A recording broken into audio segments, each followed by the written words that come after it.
Assalamualaikum warahmatullahi wabarakatuh.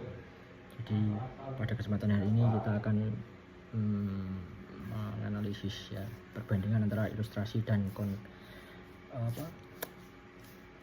pendidikan konvensional di pembelajaran seni.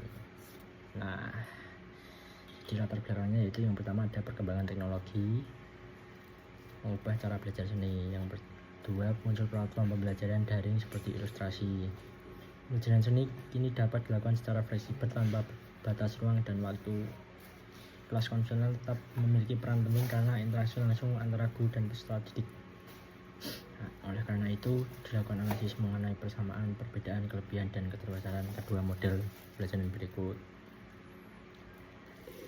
Selanjutnya, tujuannya yang pertama menganalisis karakteristik pembelajaran di ilustrasi, yang kedua membandingkan dengan pembelajaran seni di kelas konvensional, yang ketiga mengetahui kelebihan dan kekurangan masing-masing dari pembelajaran tersebut keduanya, yang keempat memberikan refleksi mengenai efektivitas keduanya di era digital.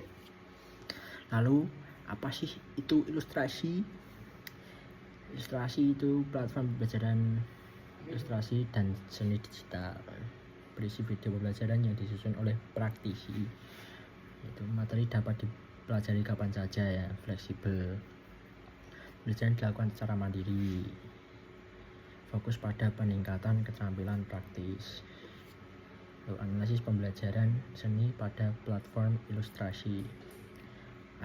Aspeknya yang pertama ada tujuan pembelajaran, analisis pada ilustrasinya, membangun keterampilan ilustrasi dan seni digital melalui pembelajaran yang berorientasi pada praktik dan penguasaan kompetensi. Metode pembelajarannya yaitu video tutorial, demonstrasi, langkah demi langkah, studi kasus, latihan mandiri, dan proyek-proyek lainnya. Media pembelajarannya yang pertama ada video pembelajaran, modul digital, file referensi, perangkat lunak, gambar digital, forum atau kolom diskusi. Lalu interaksi berlangsung secara daring melalui komentar atau forum. Komunikasi tidak selalu berlangsung secara langsung. Nah, gimana itu?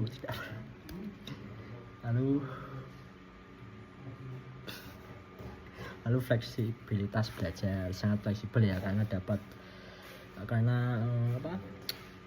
murid-muridnya itu dapat belajar kapan saja, di mana saja, dan mengulang materi sesuai kebutuhan. Karena ya itu semua materi ada di misal kayak di linknya ya, berarti materinya ada di linknya gitu. Evaluasi hasil belajar dinilai melalui hasil latihan, penyelesaian proyek, dan portofolio karya yang menunjukkan perkembangan keterampilan peserta. Yang selanjutnya kita akan membahas karakteristik pembelajaran yang konvensional. Ini dilaksanakan di ruang kelas ya. Guru sebagai fasilitator sekaligus pembimbing. Praktik dilakukan secara langsung, interaksi dua arah, berlangsung secara real time. Penilaian dilakukan melalui tugas praktik dan observasi. Jadi ini kayak sekolah biasa gitu ya, kayak kegiatan belajar mengajar KBM. Perbandingan ilustrasi dan kelas konvensional yaitu tujuannya ya, ilustrasi itu jadi skill praktis, konvensional skill plus karakter. Metode ilustrasi video tutorial, konvensional demonstrasi langsung, interaksi online tatap muka, yang konvensional tatap muka, yang ilustrasi online. Waktunya yang ilustrasi ya tadi fleksibel ya, bisa kapan saja, dimana saja, dan kapanpun. Yang konvensional itu terjadwal ya, karena kan dilakukan di kelas ya, tempatnya ya dimana saja. Yang ilustrasi dimana saja, yang konvensional di ruang kelas. Evaluasi menggunakan ujiannya menggunakan portofolio, yang konvensional tes dan praktik. Kelebihan dan kekurangan ilustrasi. Kelebihannya ya tadi fleksibel, bisa diulang belajarnya, kalau nggak paham diulang sendiri kapanpun. Yang ketiga, belajar sesuai kemampuan, banyak pilihan materi. Kekurangan ya nggak ada interaksi tatap muka ya, karena online gitu ya. tidak membutuhkan disiplin tinggi, tidak semua pendapat umpan balik langsung ya, tidak ada komunikasi, karena tidak ada komunikasi antar murid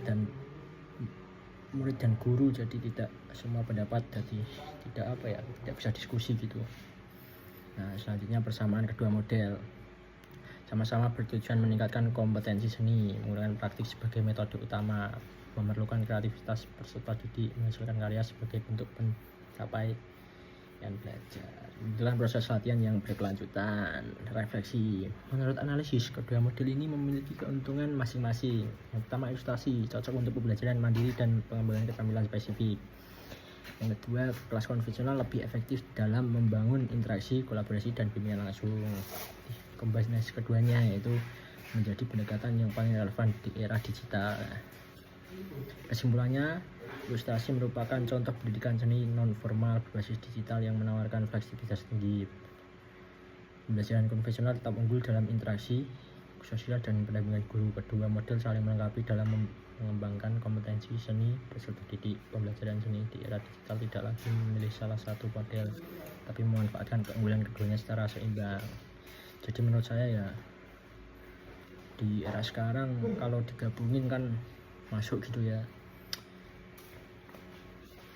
Jadi antara pembelajaran konvensional dan pembelajaran seperti ilustrasi tadi secara daring.